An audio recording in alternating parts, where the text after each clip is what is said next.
Kamusta, Virgo? Welcome to Like a Tarot. Alamin natin ang message ng namayapang loved one gamit itong angel number.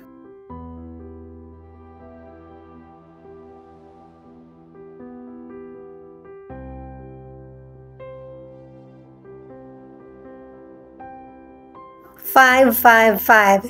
Things are changing fast for you because you're being guided to enter the next level of your growth. Welcome the new energy and be patient with yourself. Kinukumpirma na sa iyo ng namayapa mong loved one na meron ka ng bagong sisimulan. Na bagong simula na mas magpapaunlad sa iyo. Dahil sa alam ng loved ones mo na meron kang situation na nahihirapan kang resolbahan or nai-stuck ka sa isang sitwasyon na kailangan ng iwan at magkaroon ka ng pasensya kung mabagal man ang dating ng magandang pagkakataon sa iyo. Ito naman yung mystical card mo, Dreams. Kaya ka andito at pinapanood mo itong mensahe na ito para ma-share mo rin sa kapwa mo. Na lakasan ng loob at patuloy na mangarap kasi may mga changes, possibilities at milagrong darating. Palakasin mo din yung loob ng taong nakapaligid sa iyo o ng kapwa mo. Para malaman pa natin ang ibang detalye, alamin pa natin dito sa tarot cards. Paalala para sa mga bagong viewers na ang reading na ito ay timeless reading, general reading, anuman ang edad mo or gender mo, guide reading lamang ito. Hindi lahat magre-resonate. Kaya kunin mo lang kung ano yung akma sa sitwasyon mo. Ikaw na magpalit kung si person mo ito o ikaw. At ito yung start ng 1 week reading mo. Pasensya na guys kasi naka-charge yung camera ko kaya hindi ko makita kung pantay ba yung pagkakalapag ko ng mga cards.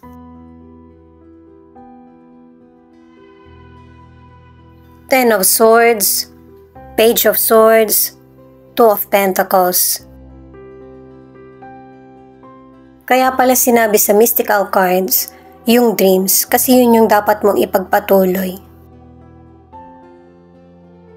Itong mga cards na ito ang nagpapahiwatig na ito na yung time para mag-move on. Kung gusto mong mag-revenge or gumante sa mga taong nambuli sa iyo, or kahit hanggang ngayon nandiyan pa rin yung nakakairita na person, sinisira yung araw mo. Mas pagbutihin mo yung buhay mo at alisin yung negative energy na nararamdaman mo or naiisip. Merong person na hindi maganda yung sinasabi patungkol sa iyo. Kaya nalulungkot ka, nakikita mo puro negative na lang yung dumarating sa iyo, i-release mo yan. Mag-meditate ka para ma-release mo yung mga negative na nasa katawan mo or kaisipan. Sa career or negosyo, kaya may mga taong hindi ka makasundo, kumukontra sa mga sinasabi mo or ginagawa. Kasi meron silang napapansin sa iyo na kakayahan mo na hindi nila pwedeng magawa sa sarili nila. At kahit naman umalis ka sa trabaho mo or magpalit ka ng work, ay meron pa ring magandang pagkakataon sa iyo. Posible na dalawa pa yung asikasuhin mo. Pwedeng magtrabaho ka tapos negosyo o kaya maging dalawa pa yung negosyo mo, yung mapalawak ba. Maghinay-hinay ka kahit na may mga bagay kang pinagsasabay. Lalaki pa yung income mo. Ito yung dapat mo mas bigyan ng pansin kaysa sa mga taong naiinggit. Ang ilan sa inyo sa relationship, anuman ang gender mo, isa sa inyo ng person mo yung may sakit. Kaya wala kang choice kundi ikaw yung mag-provide sa family nyo. Sinisikap mong mapagsabay or kayanin ang lahat. Thankful, honest at may tiwala ang person mo sa iyo. Itong next na mystical card, ibig sabihin katulad ng sinabi ko sa iyo kanina, na yung person mo ay humahanga sa iyo. Pero sa mga cards mo, may nararamdaman ako na naawa yung person mo sa sarili niya. Kasi marami pa siyang gustong gawin para sa relasyon niyo.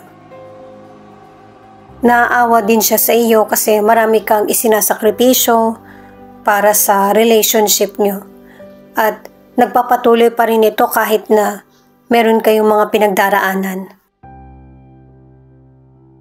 Ang ilan sa relationship, hindi kayo magkasundo ng person mo kahit maliit na bagay na pagtatalunan nyo.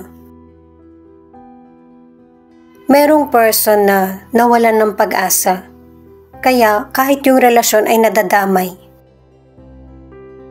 Kaya may ilan na nakipag-iwalay ka sa person mo at mag-isa mong tinataguyod yung pamilya mo. Or merong mga magkasama pero ikaw pa din yung pinaka-main na nagtatrabaho. Ang ilan, kahit na hectic yung schedule mo, gusto mo pa rin na ma-fit yung relationship mo sa hectic na lifestyle. Ang ilang single, walang closure yung naging relasyon mo sa dati mong nakarelasyon at ikaw na mismo yung nag-give up. At mas wini-welcome mo na ngayon kung ano yung paparating na bagong relasyon sa iyo. 5 of Swords, 5 of Cups, 7 of Pentacles. Itong mga cards na ito ay pinapakita na may sitwasyon na ginive up mo. Pwedeng patungkol ito sa karir mo, sa negosyo, sa love life, or kung meron mang nangako sa iyo, hindi mo na inasahan na tuparin pa niya. Sobrang dinamdam mo kung ano yung nangyari sa buhay mo. Ipinaglaban mo rin naman ito. Hindi ka basta agad bumitaw, pero kailangan mo na talagang i-let go. At sa bawat cards na ipinapakita dito sa reading mo, may mga magandang pagkakataon na dumarating na sana matunugan mo na. Kaya merong inaalis na hindi tama sa buhay mo kasi merong mas maganda na para sa iyo. Ang ilan sa financial, nagkakaroon ka ng temporary problem. May iba naman na natanggap mo na yung mana mo or may mga unexpected na financial na darating sa iyo. Posibleng may magbabayad ng hiniram na financial at saka ang ilan, bonus. Ang ilan sa inyo, makakapagpahinga ka. Ang iba naman, money talaga yung makukuha mo. Merong magandang balik yung investment at saka pagtitiis mo. Para sa ilang single, may mga potential person kang nakikilala at saka nakakarelasyon pero panandalian lang ito. Konting pasensya pa at saka huwag kang tumigil na iparamdam sa iba yung pagmamahal mo. Itong moment na card na ito, ibig sabihin, nakipaghiwalay ka man or single ka man, darating yung panahon na para sa iyo na magkakaroon ka ng partner. Pareho kayo ng pinagdaanan ng person na ito at magiging sandigan niyo yung isa't isa. Ulitin ko ulit na kapag may nawala, ibig sabihin may mas maganda pa. Kasi yun yung pinapahiwatig ng cards mo. Kailangan ng pasensya at saka pagtanggap sa mga dumarating. At saka single ka man or nasa relationship, mag-ingat sa person na mapanlin lang. Magkarelasyon man kayo or hindi, family member man ito, hindi to habang buhay maitatago sa iyo.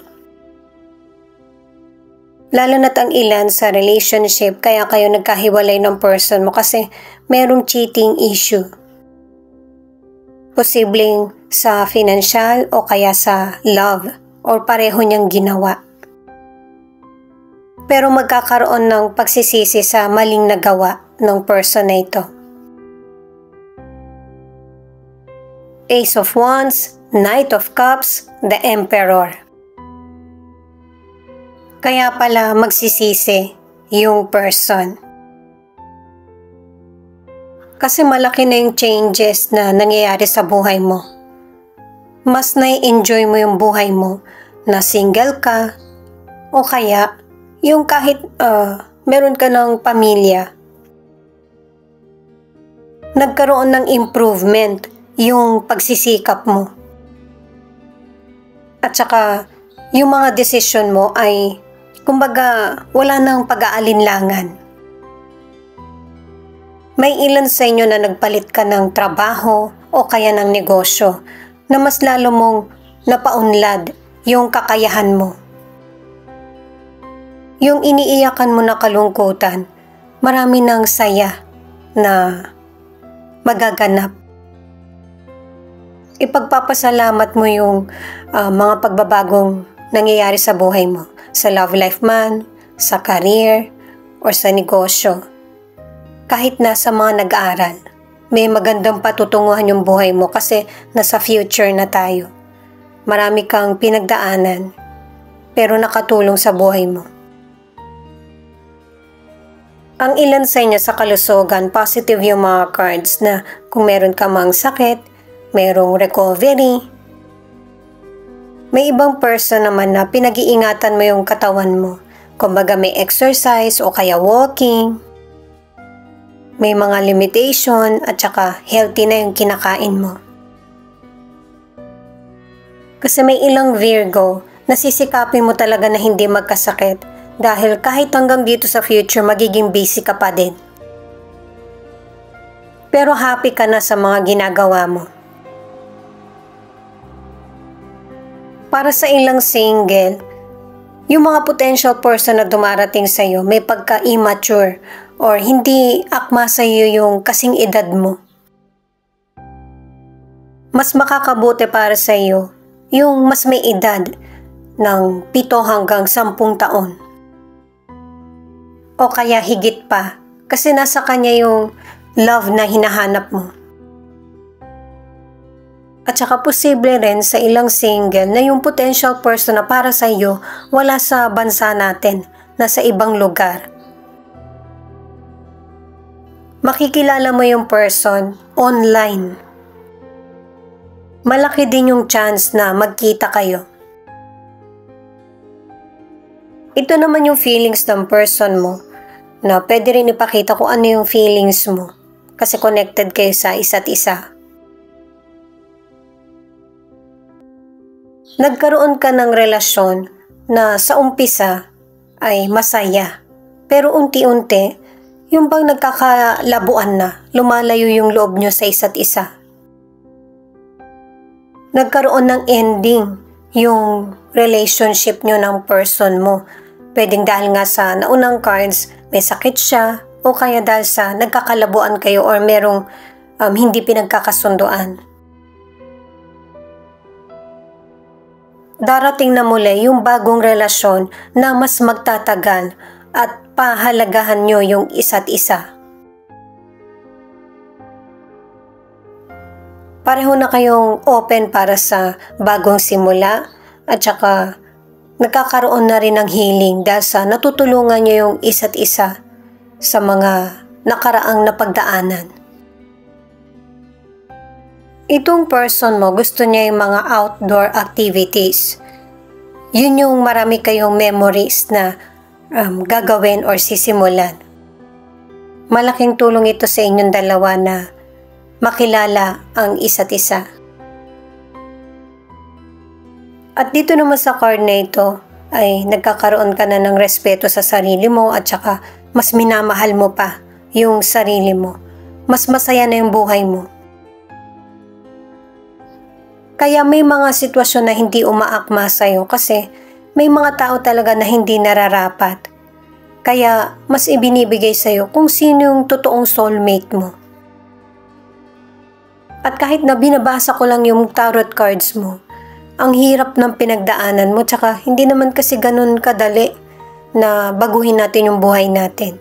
Nasa proseso yan. Unti-unti lang. Matatanggap mo yung pagbabago.